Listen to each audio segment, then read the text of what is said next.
Good afternoon students.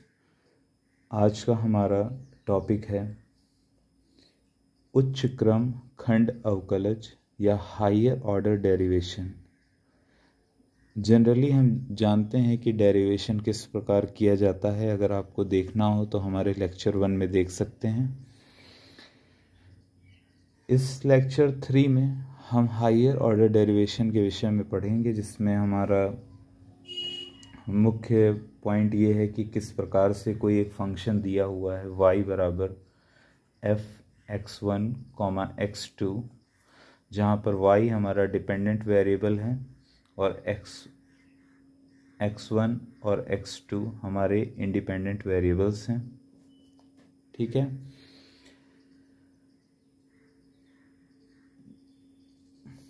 जब भी हमें इस बात को जानना हो या हायर ऑर्डर डेरिवेशन हमें ज्ञात करना हो तो हमें खंड अवकलज, जो फर्स्ट ऑर्डर डेरिवेशन था, जो पार्शियल डेरिवेशन था, उसको रिपीट करना होता है। किस प्रकार से होगा उसका सबसे आसान तरीका है, जैसे हम एक एग्जांपल लेते हैं। z is equal to 6x³ plus 5x² plus 10xy। अगर हम इसका zx ज्ञात करना चाहते हैं, क्वेश्चन में दिया हो सकता है कि zx बताएं, क्वेश्चन में आ सकता है zxy बताएं, क्वेश्चन में आ सकता है zyx बताएं, क्वेश्चन में आ सकता है zyy बताएं। ठीक, तो किस प्रकार से ज्ञात होगा? जब हम x के रिस्पेक्ट में पहली वैल्यू निकालेंगे, क्योंकि हमें पहले खंड अवकलज ही ज्ञात करना पड़ेगा। तो जब हम zx ज्ञात करेंगे, मतलब x के रिस्पेक्ट में हम जब डेरिवेशन करेंगे, तो y हमारा कांस्टेंट के जैसा बिहेव करेगा। तो जब हम x के रिस्पेक्ट में जब हम डेरिवेशन कर रहे हैं तो वैल्यू आ जाएगी 18x² plus 10x plus 10y। ठीक है, और जब हम इसको रीडेरिवेट करते हैं, हायर ऑर्डर डेरिवेशन करते हैं, मतलब ये फर्स्ट हो गया, यहाँ तक जो कंडीशन है ये पार्शियल डेरिवेशन तक की है, जो हम पिछले लेक्चर में देख चुके हैं। लेकिन जब हम हायर ऑर्डर डेरिवेशन की बात कर रहे हैं तो हमारा zx मतलब x की रिस्पेक्ट में अगेन हम इसका डेरिवेशन कर देंगे। y 10y अब कांस्टेंट हो जाएगा। ठीक है, y पहले से ही कांस्टेंट था लेकिन x लगा हुआ था। ठीक है, जब प्रोडक्ट रूल इस्तेमाल करना होता है वहाँ पर आपने देखा होगा कि x y दोनों ही इंडिपेंडेंट और डिपेंडेंट वेरिएबल थे, लेकिन यहाँ पर कंडीशन चेंज है। जो फॉर्मूला हमने z लिया है, z is equal to 6x³ plus 5x² plus 10xy, यहाँ पर इसको इस प्रकार से आप देख सकते हैं, जैसे z is equal to f(x,y), मतलब x के सापेक्ष y कांस्टेंट, y के सापेक्ष x कांस्टेंट। ठीक है, तो zxx अगर हम ज्ञात करते हैं तो यहाँ पे हमारा आ जाएगा 36x प्लस 10 प्लस 0। तो zxx is equal to 36x plus 10।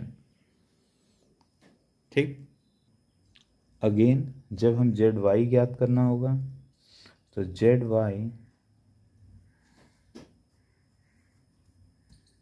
Equation 1 से zy is equal to x सब कांस्टेंट के जैसा बिहेव करेगा तो ये 0 हो जाएगा। ठीक है, 5x², ये भी कांस्टेंट हो जाएगा, 0 हो जाएगा। 10xy, ठीक है, तो 10x ही रह जाएगा। तो zy की वैल्यू क्या आ गई, 10x। ठीक, zy अगर हम ज्ञात करते हैं again the higher order derivation, तो ये 0 हो जाएगा।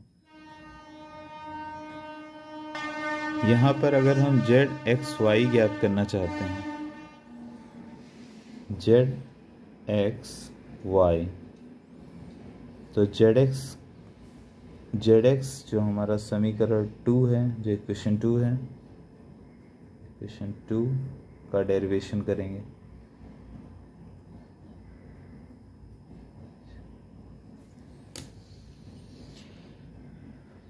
zxy is equal to y के रिस्पेक्ट में मुझे करना है, ठीक है। तो 18x² ये कांस्टेंट हो जाएगा, 0 0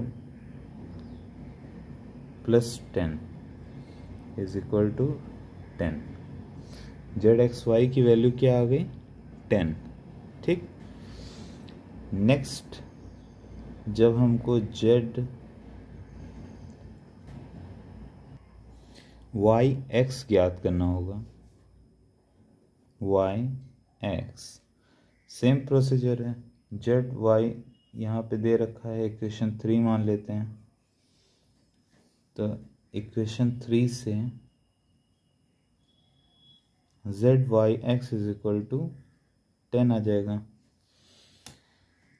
यहाँ पे जो आपको मुख्य रूप से समझ में आएगा कि zxy is equal to zyx का होना यह यंग थ्योरम है, थ्योरम या प्रमेय।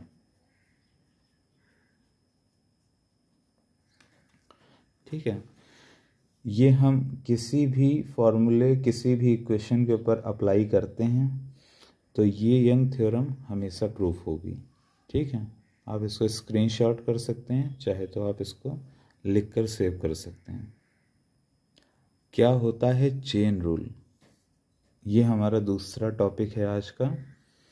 चेन रूल में हम जो मुख्यतः समझ सकते हैं, जैसे कोई एक वैल्यू दी हुई है y is equal to x², आपको इसका डेरिवेशन करना है। सिंपल है, dy by dx is equal to 2x। कैसे किया, dy by dx nx n-1। ठीक, अच्छी बात है। अब एक फॉर्मूला दे रखा है, एक इक्वेशन दे रखी है, y बराबर x² प्लस 3। सिंपल है, dy by dx is equal to 2x। इसको आप आसानी से कर सकते हैं। ठीक है, लेकिन अगर मैं कह दूं कि y is equal to x² plus 3 का होल स्क्वायर का डेरिवेशन करिए,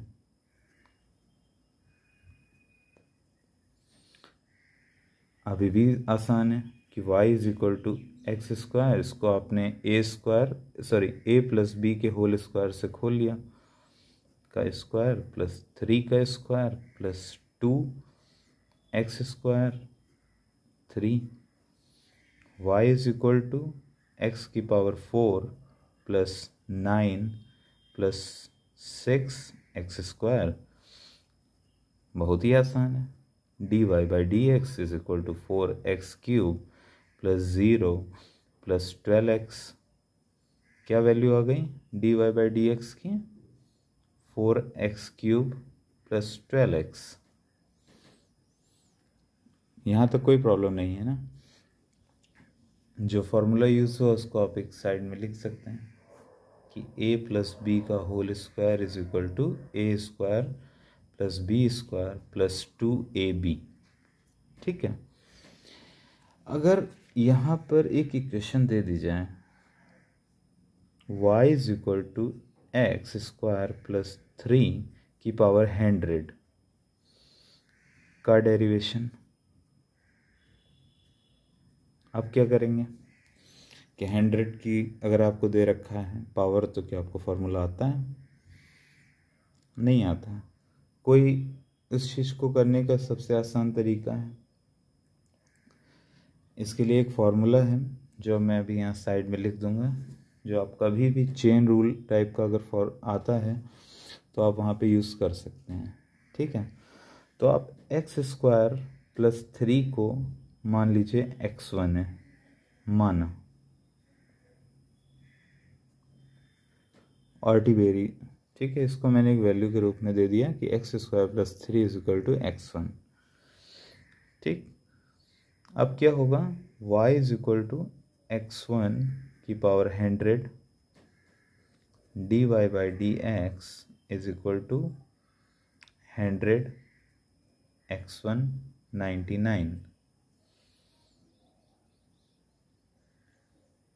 ठीक,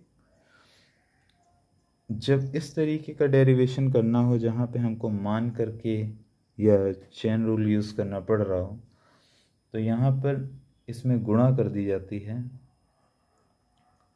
d/dx x1। So this is the formula. जब आपको चेन रूल के क्वेश्चन आएंगे, चेन रूल से रिलेटेड कोई प्रश्न आएगा, तो आपको किस तरीके से करना है, ये इसका एक क्वेश्चन है, ये इसका फॉर्मूला है जो आपको याद रखना पड़ेगा कि अगर पावर कुछ भी दे रखी हो, ये 1/2 भी हो सकती है, ये 2/3 भी हो सकती है, ये कुछ भी हो सकती है, तो आप इसको किस प्रकार से यूज़ करेंगे? यहाँ पर जब हम इसका dy/dx निकालना होगा, तो dy/dx = 100 x² + 3 की power 99 into d/dx = x² + 3 100 x² + 3 की पावर 99 इंटू क्या निकल आएगी वैल्यू, 3x²।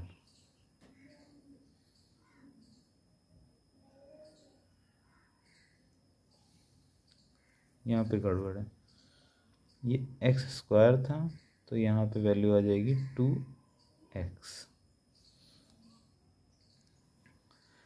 जो हमारा फाइनल आंसर आएगा वो क्या आ जाएगा, 200। ठीक, x² + 3 की पावर 99 dy/dx। आप इसको क्या हायर डेरिवेशन कर सकते हैं? अगर कर सकते हैं तो आप मुझे इसका रिप्लाई में सेंड करिएगा आंसर, मैं इंतज़ार करूँगा, और चैनल मेरा सब्सक्राइब कीजिए। धन्यवाद।